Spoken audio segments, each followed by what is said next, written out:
Там великий файл? Ні, але там же ж розповідають. Ці всі люди тут якраз сидять, ми ще раз це будемо розповідати. Це одні ті самі люди, які тут. Хай йде, це я потім розкажемо. Ми менше розкажемо. Розумієте, воно повторює. Да. Воно Там уже там воруться. Там воно цілий контент, а потім вже саме головне ви акцентуєте ще. ну, на іншому акценті, там ти говориш, що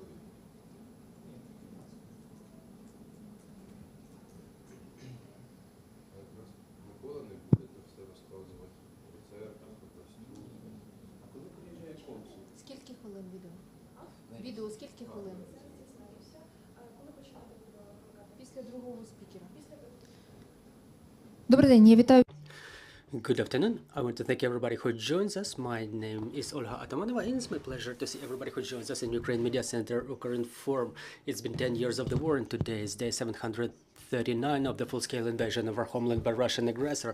And today we have invited you to talk about an important topic. We will be talking about the preservation of the cultural heritage during the war. We will be describing the experience and the example of the village of Moshny, which implemented a project called the Cultural Dimension of Moshny Village. So let me introduce our speakers today. Joining us are Maksym, Plakhotnyi, Executive Director of Ukraina Incognita NGO, Mykola Yakymenko, Moshny Village Community Local Historian, Malenkov, Chairman of the Board of the Ukraine Incognita NGO, and Andriy Yervit, Technical Director of Ukraine Incognita NGO. Good afternoon. So, Mr. Maksym, let's start with you. What is the project? What you were able to implement, please?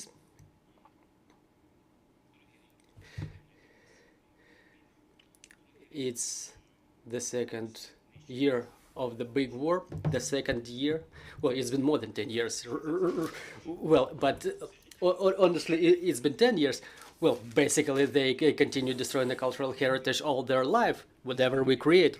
And it's quite a pressing issue to preserve the cultural heritage. And the project that we've implemented now,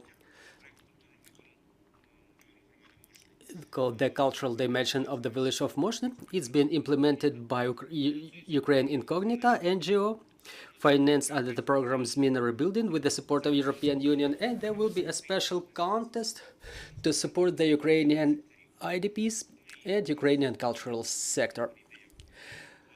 It's described in the agreement as charitable grant with the support of the International Charitable Foundation Trans-Europe, Halles and Isolation and Mary Berlin. The essence of this issue is that there is a wonderful Ukrainian village of Moshny, which has a decent number of cultural heritage objects, and we've decided to digitalize this history to give it a new impetus, so to say, to let the community know how rich is their community. And today we are ready to report how we made it. So what's so interesting about the village of Moshny? Mr. Mykola can tell you more about that, technical issues of implementation and what's going to happen. Andriy and Roman will tell you about that. Mr. Mykola, so let's talk about the village itself. What is the goal of the project? Is to popularize the rural heritage of the small communities in Ukraine. Well, not even every big city can compete with the village of Moshny in terms of the number of unique objects of cultural heritage. They are really unique in Ukraine. I work as a director of the Center of Children's Art, and since the 90s we were trying to get children involved in study of the cultural heritage. So one of our disciples won an international contest, and we've issued a book in publishing house Prosvita. Since the year 2000, we've established a touristic center in the village, and we've accepted more than 20,000 tourists. It's like in every business, when you start it, you know, it stops somewhere and you stop seeing the prospects of growth. But talking about the cultural heritage of Moshny, You know, it put the work on preservation of cultural heritage a couple of levels above, because we see the feedback from the inhabitants of Moshny with their attempts and their desire to help. So this information support given to us by this project, I hope it will help us to preserve those objects of cultural heritage that are in not so good condition. And I would like to thank all of the participants of this project for supporting the village to preserve their cultural heritage, to popularize that cultural heritage, and to use them for education of the children, of the youth, and to develop the touristic business. Thank you, Mr. Armand, Mr. Andriy. To what extent digitalization helps to achieve this goal today? To what extent is this tool effective in terms of used by the small communities? We understand that one of the important goals is not only to preserve the cultural heritage, but also to popularize this history for all of the Ukrainians, and not only Ukrainians. Well, you're absolutely right that digitalization lately, it gets more and more momentum, so to say, and with the help of three-dimensional digital models that are currently being found in the websites or in some digital platforms, people can see those 3D models with their own eyes without having physical opportunity to go to that village so far. Our models were created with the use of the phototrigonometry technology, the combination of land-based and aerial footage. So we were making about 2000 pictures for one object, and we were getting a detailed textured 3D model. What's important also is that apart from the good visualization, you can look at the model from any angle, you can see all of the specific features of the buildings, of the structures. We've also got the drafts that will help us in work and in future works on revitalization or restoration. So it's basically a ready project documentation. We've fulfilled eight shootings, and we've created 8 digital models. All of them are in our website. It's open source. You can visit, you can scroll through the models, you can look at them from any angle, any side. So it's a full-fledged 3D tour, so to say. Thank you. We have a small video, so I suggest to take a look at it, and then we'll get back to our discussion.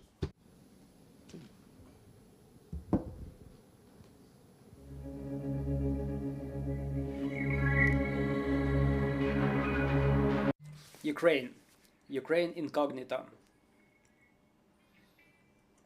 presents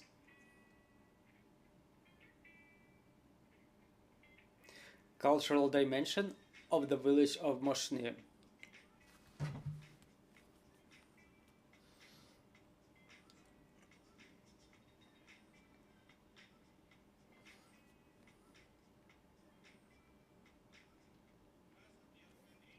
My name is Andrei Yaroviy. I'm a technical director of Ukraine Incognita NGO.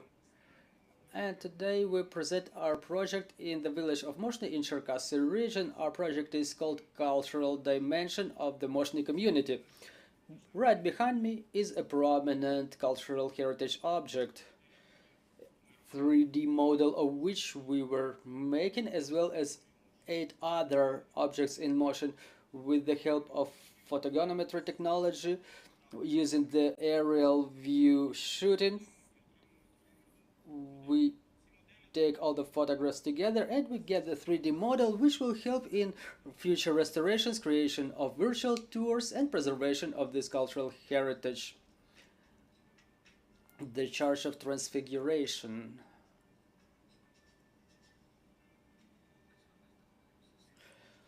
So we are in Moshny Village, Cherkasy region.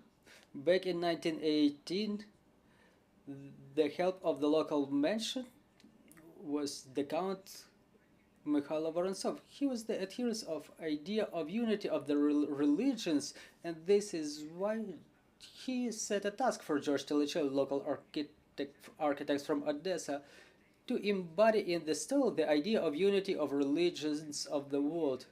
And Torricelli, having been born in Switzerland, was quite successful with this task. He united the elements of Hindu and Muslim temples with the classic Christian Gothics, and this is how we've got a unique pearl of our cultural heritage. The Transfiguration Church of Moshny, built in 1840, it was called in the same way as the previous church that was located here. It's a unique church in terms of its interior. The interior is very strict. There are no pictures on the walls, unlike in other Greek Catholic temples. So it's not a simple temple. It's not just a village temple. This is a temple where you can bring different prominent figures. Both Vorontsov and Shevchenko were visiting this church, as well as many other guests from Europe. The Museum of Taras Shevchenko. We are in the territory of the Museum of Taras Shevchenko in Moshny. Right in front of you is the building that was left authentic from the 19th century. This building was visited a number of times by Taras Shevchenko. Back then it was an inn. The reconstruction of this building as a museum was going on mostly outside. We reinforced the carcass and the walls and the struts on the roof. However, the roof itself was recreated just as it was looking like back in the 19th century. Greek school.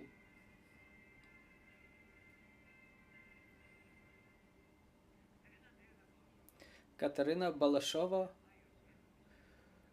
was in charge of the education of the local population. At her cost, the pension of the noble youth was built. It was a pension where the young girls were getting humanitarian education. The Greek school where they mostly studied literature, history, languages. They were learning how to dance, to sing. And we can judge about the level of education by the fact that the teachers of music and dances were from St. Petersburg, Odessa, and the teachers from the best universities of the country were coming here to teach. The house of Dr. Hordetsky.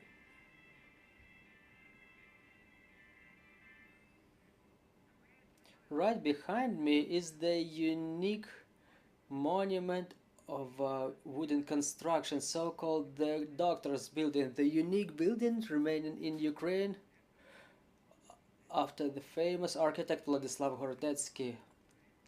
It entwined the carving of Ukrainian Renaissance and Scandinavian tradition. How did Hordetsky get to Moshny? He was a king hunter and he was coming here to hunt to the mansion of the granddaughter of Count Vorontsov, Katerina Balashova. So when he came in 1892 for an umpteenth time, she ordered him to build a doctor's house together with other two buildings. The Church of the Holy Mary. There's yet another prominent building is Rome Catholic Cathedral, built in 1857 for local community because there were many Catholics living in Moshny and nearby villages. The construction was founded by the widow of Count Vorontsov, and you can see the mix of Neo-Italian style and Neo-Gothic, and it's a unique building in Ukraine. The unique paintings on the walls were destroyed in a barbarian way in 1927. Unfortunately, now this building is hollow. However, it could be a very good example of preservation of cultural heritage. So cultural dimension of community. This is where we measure the community in cultural dimensions. We teach the community to respect their cultural heritage and to use it. This local community has got a whole legacy of architectural monuments with a collection of architectural styles. No single village in Ukraine has this mix of styles in its architecture: neo-Gothic, neo-Tudor, neo-Roman style, modern, wooden house built by Vladislav Horodetsky, and Ukrainian wooden architecture, and the straw roofs like the Museum of Taras Shevchenko. In fact, the only inn in Ukraine dating back to 19th century that is preserved. No single village in Ukraine has such a number of cultural heritage objects. So the project contemplates creation of stands, of website, research of the object itself, the creation of digital copies of the objects, 3D models that can be looked at online, and training of the community in approach to this cultural heritage, because it's the community, not someone else, who's coming, but it's the community itself that is supposed to learn how to preserve those objects, how to work with them, and to preserve them for their children, their grandchildren, for the generations to come. In Moshny, we can see different objects in terms of the condition of their preservation and their value. We see different objects, such as Transfiguration Church, that was preserved perfectly and people maintain it. It's in good condition, but there are some objects that are not respected. They are broken, they are half ruined, and this is what happens all across Ukraine. You know, our cultural heritage in 70% of cases is either ruined or half ruined. I don't know why, but Ukrainian people either forgotten or they haven't learned how to preserve the cultural heritage left by the ancestors. So it should be a precedent for other communities in Ukraine to proceed with such projects, to pay attention to the cultural heritage that exists in Ukraine, but unfortunately, so far is not so well preserved or preserved properly. Using this example, we would want to draw attention of all of the Ukraine to the preservation of cultural heritage problem.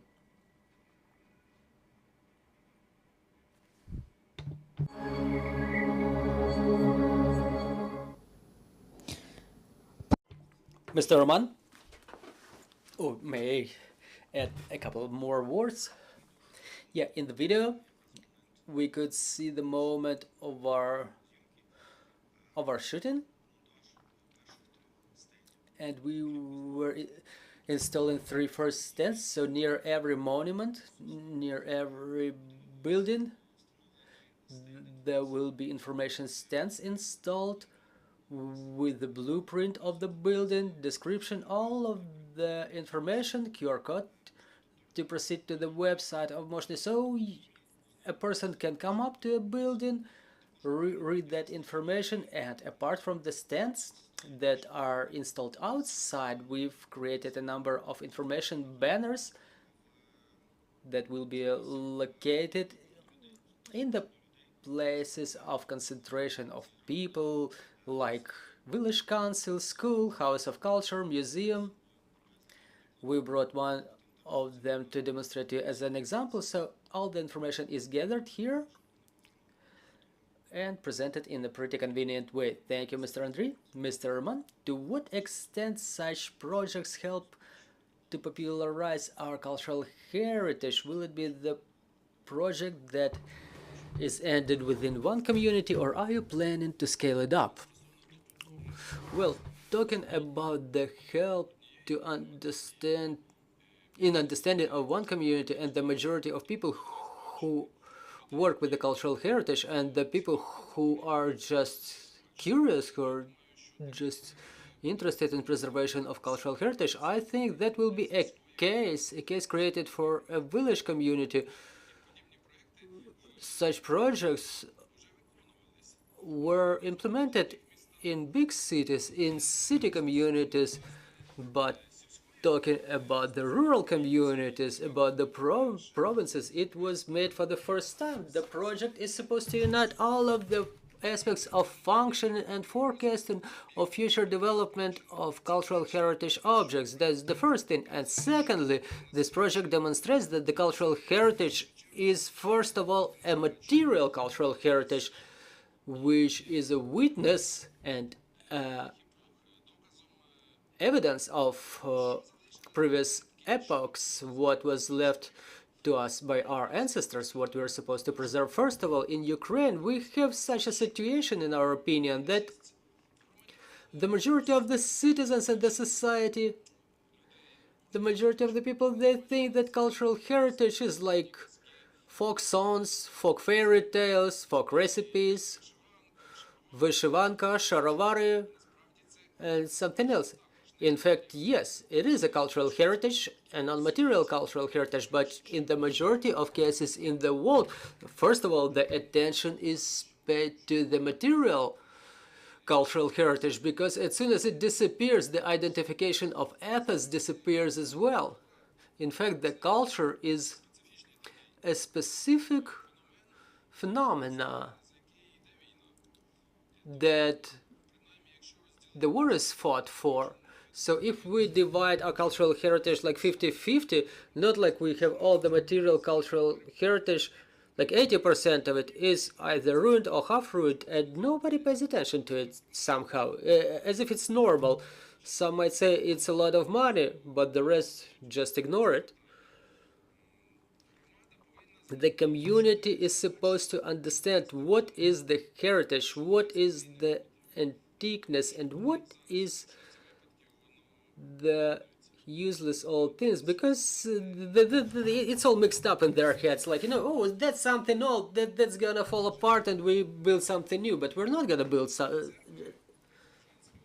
something like a Transfiguration Church in Moshny. No one's gonna build anything like that. We're not gonna build a cathedral that was built in 1857, built in Neo-Roman style, the only one in Ukraine. We're not gonna build a new wooden building created by great architect Horodetsky. This is why we'll let the community understand what it is, and I hope that within those 4 months that we work with this community, many people will understand it and change their opinion about what they have in their village, what kind of treasure is there, and that treasure is not supposed to disappear, that the church does not disappear when the community disappears. Or, for example, Roman Catholic temple, it was during Soviet times transformed into a water tower or in a workshop